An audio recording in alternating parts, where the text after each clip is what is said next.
moment you mistake chaos for passion, your peace begins to die. There's a reason some connections feel intoxicating, yet quietly destructive. They make you feel needed, but never safe, desired, but never respected. You think you're helping her heal, but you're only feeding the part of her that survives on emotional chaos. Jung once said that what we do not make conscious will rule us as fate. This is not about hate, it's about illumination. Because every man who confuses intensity with intimacy eventually pays in silence. In this video, you'll learn to see what others refuse to see, the hidden traits of the low-value feminine that drains masculine clarity, and how to protect your energy before it's too late. Because real men don't chase chaos. They study it, understand it, and rise above it. 1. The Siren's Symphony of Chaos.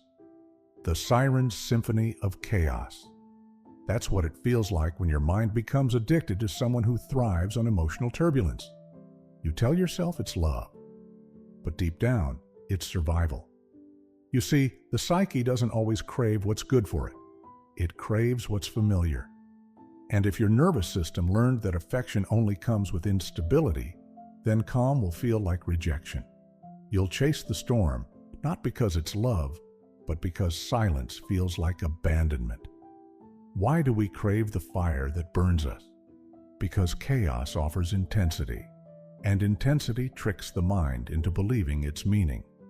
You mistake the highs and lows for depth, the drama for connection. But Carl Jung warned that what we do not make conscious controls us from the shadows. When you're drawn to the unstable, you're really seeking the unresolved within yourself.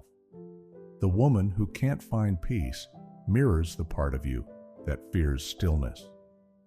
Her chaos becomes a reflection of your unhealed hunger for validation. Love, when weaponized, becomes the sweetest form of control. She doesn't dominate you with strength. She binds you with uncertainty. One moment she adores you, the next she withdraws. And your mind begins to dance to her rhythm, trying to decode every silence, every sigh. That's not love, that's psychological conditioning. You become addicted not to her, but to the relief that follows her chaos, the temporary calm that feels like reward after pain. But peace that depends on someone else's storms isn't peace. It's imprisonment disguised as devotion. The first sign is emotional instability disguised as passion. She turns peace into boredom and drama into proof of love. To her, quiet moments feel like death because chaos gives her identity. When the room is silent, she feels invisible. So she creates waves, even when the ocean was calm. She'll say she wants connection, but she fears it because true intimacy requires stillness, and stillness threatens her sense of self. Imagine a candle flickering in a storm, beautiful, hypnotic, alive. But you can't build a home around it. Her chaos may light your nights, but it will burn your foundation. And the truth is, part of you already knows this. You just confuse her intensity for importance. But obsession with her means abandonment of yourself. So step back. Picture yourself outside the storm. Listen to your heartbeat return to rhythm. Feel how silence starts to feel safe again. Do you mistake peace for emptiness? Who taught you that chaos means love? And what would happen if, instead of fixing her, you chose to heal yourself? 2. The Mask of Soft Control. The mask of soft control. That's what she wears, not to deceive you, but to survive. Her power doesn't roar, it whispers, it trembles. It makes you believe that to love her is to protect her, to fix her, to carry her through her pain. But beneath that fragility lies something older and sharper, the instinct to influence without force. Jung once said that what we repress becomes our fate, and many learn from early wounds that control wrapped in vulnerability is safer than confrontation. Why do we trust fragility more than strength? Because fragility feels human. It disarms your guard, makes you forget to question. When someone breaks down, you stop thinking. You start rescuing. You give your energy, your time, your peace. But power always hides inside what looks harmless. The more delicate she appears, the more dangerous the dynamic becomes. Because you'll trade your boundaries for her tears, believing that compassion equals connection. But pity is the quietest form of submission. It teaches your subconscious to equate love with sacrifice. Charm, vulnerability, and softness. These are her tools, not out of malice, but survival. When feminine energy loses its depth, it learns to manipulate sympathy to maintain attention. She doesn't need to demand. She only needs to appear misunderstood. The moment you begin explaining yourself to comfort her emotions, she's already guiding the direction of the interaction. You start living in her emotional weather, sunny when she's calm, stormy when she's displeased. And without realizing it, your peace becomes dependent on her validation. That's the trap. Emotional control through emotional chaos. It's not about hating her, it's about seeing the pattern, because once you see it, you stop mistaking emotional need for love. Real love doesn't need to perform pain to feel important. Real love holds space without turning vulnerability into a weapon. A silk veil can be beautiful, soft, inviting, but if you look closely, it hides a blade. It's not the softness that's dangerous, it's the silence that follows when you stop questioning it. The next time she cries to redirect blame, stay still. Don't rescue. Observe the pattern unfold without participation. You'll feel the urge to fix, to comfort, to restore peace, but that's the moment you lose your power. Let the discomfort breathe. Watch what happens when your boundaries don't bend. How often does pity disguise manipulation? Do you confuse emotional need with love? And when was the last time you said no without guilt and felt free instead of cruel? 3. The void of responsibility. The void of responsibility. It's the quietest form of decay, not loud, not violent, but suffocating. It's when someone learns to find comfort in their own helplessness. They wear fragility as identity, dependency as safety. You'll notice it in the way she speaks. Every wound has a villain. Every failure has a reason that lives outside her. The story is always the same. Someone else is to blame. And you, the one who wants to lead, to protect, to help, become the perfect audience for her helplessness. Why do some people seek comfort in their own helplessness? Because responsibility is heavy, and avoidance feels lighter in the moment. But weakness becomes sacred when it excuses everything. When a woman learns that helplessness earns love, she stops growing. She learns that accountability is optional, that guilt can be outsourced. She doesn't mean to destroy, but she drains. She draws strength not from her inner world, but from your willingness to carry what was never yours to bear. A low-value woman refuses ownership of her life. She lives in reaction, not creation. Every problem becomes proof of her victimhood, and every solution must come from outside her. She will unconsciously test how far your empathy stretches, and the more you fix, the less she learns. You'll wake up one day realizing your masculine direction has been dimmed, not because she took it, but because you kept giving it away. Her dependence becomes your duty. Her chaos becomes your compass.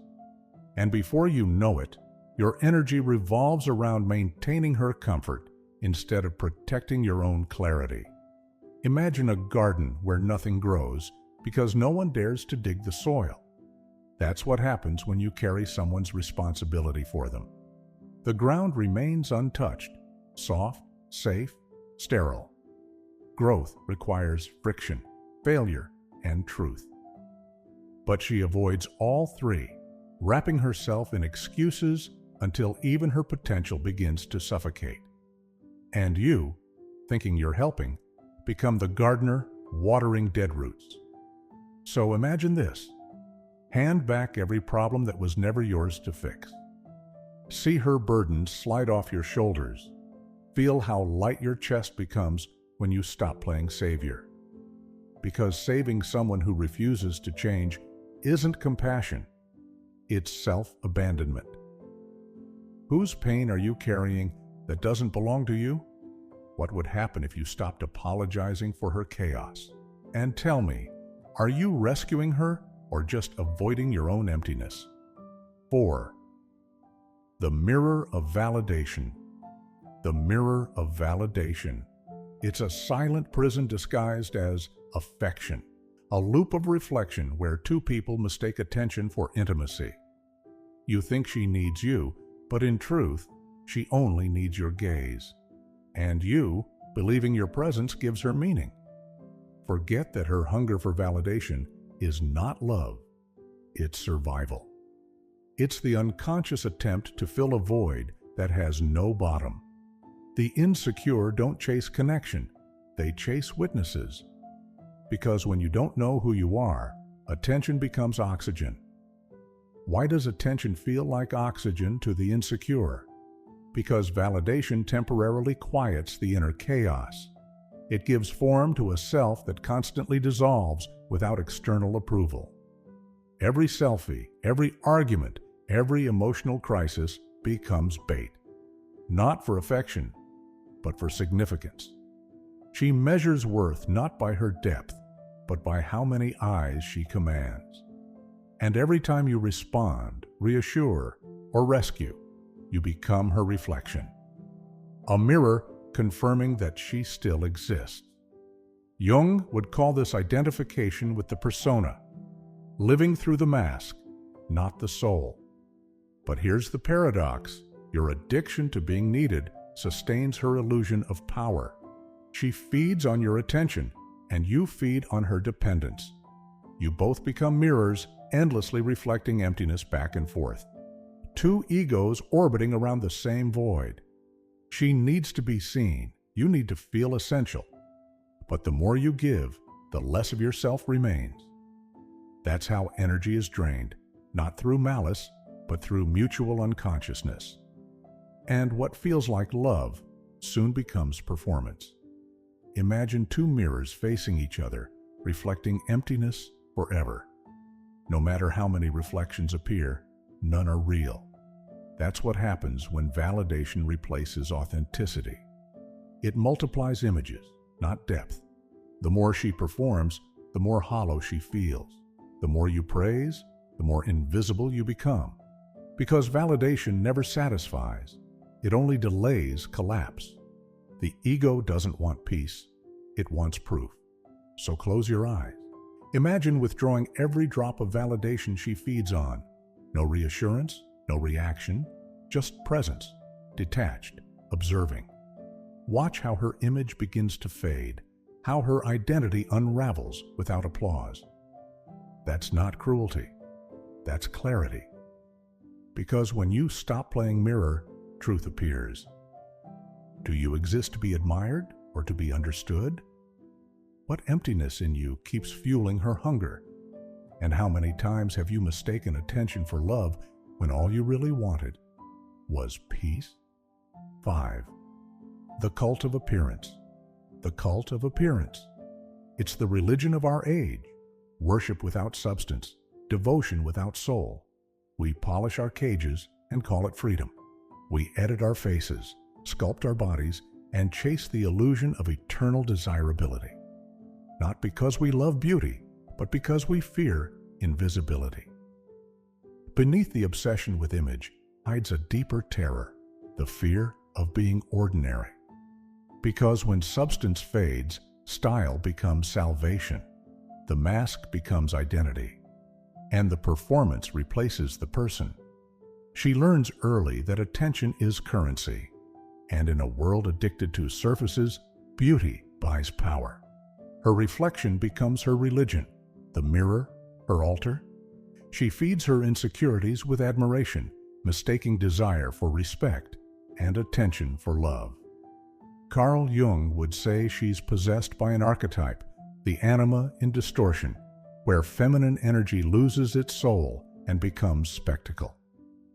When depth feels dangerous, she hides behind what can be seen, measured, and adored. Her appearance becomes her armor against the truth that she no longer knows who she is without it. Why do we polish our cages and call it freedom? Because we've forgotten the difference between visibility and value. She looks flawless, yet hollow. She radiates confidence, yet trembles when no one is watching. The body becomes her only currency, and validation her only god.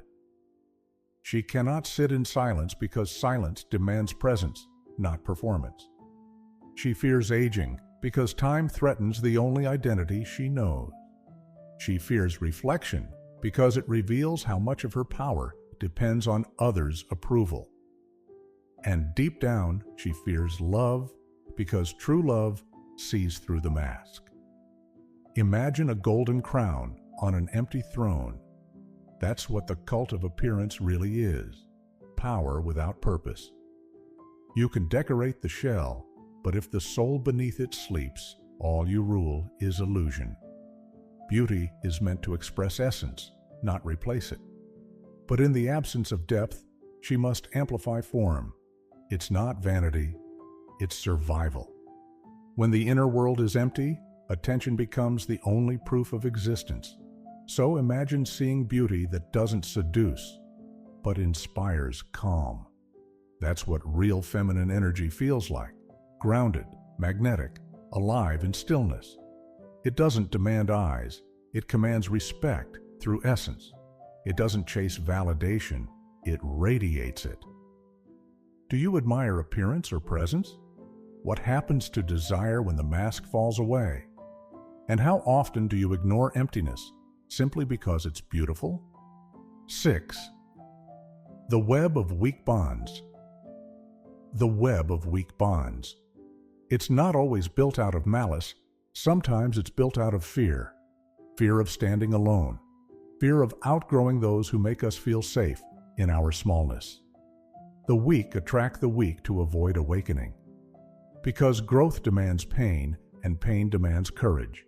It's easier to stay surrounded by people who normalize mediocrity than to face the mirror of potential. Jung would call this the refusal of individuation, the soul's silent rebellion against its own evolution. Why do we become the average of those who drain us? Because energy is contagious. If you sit long enough among the unambitious, your fire starts to dim. You laugh at what they laugh at. You accept what they tolerate. And slowly, your inner standard dissolves into the comfort of sameness. A low-value woman thrives in that environment. She surrounds herself with mirrors that reflect her mediocrity. Friends who gossip, not grow. People who comfort, not challenge. They praise her chaos, excuse her stagnation, and protect her from responsibility. Together, they build an invisible pact. No one rises, so no one feels left behind. But that's the trap. Improvement would threaten the fragile identity built on stagnation. If she began to heal, she'd have to confront the fact that much of her sisterhood was built on shared wounds, not shared purpose. They bond over enemies, not evolution. Over drama, not direction. And you, if you're drawn into her orbit, will feel that same energy wrapping around you. The conversations feel alive, but leave you empty. The laughter feels loud, but hollow. You walk away drained, not inspired. That's not connection, that's energetic decay. Imagine a circle of wilted flowers calling each other beautiful. They don't notice the rot because it's shared. That's what comfort without consciousness looks like. Decay disguised as belonging. To grow among the stagnant is to risk exile. Because the moment you choose discipline over drama, you threaten the ecosystem. They will label your distance as arrogance, your silence as betrayal, your peace as coldness. But in truth, it's self-preservation. So imagine walking alone, not to escape them, but to finally hear your own voice. That silence will terrify you at first, because without their noise, you'll face your own unmet potential. But that's where transformation begins, in the loneliness that feels like loss, but is really liberation. Who in your life would disappear if you started improving? Do her friends celebrate her chaos or her clarity? And how much of your energy dies just by being in her orbit? Freedom begins the moment you stop needing to be loved. Every red flag you see in her is also a mirror, pointing to the part of you still asleep. This isn't about hating women.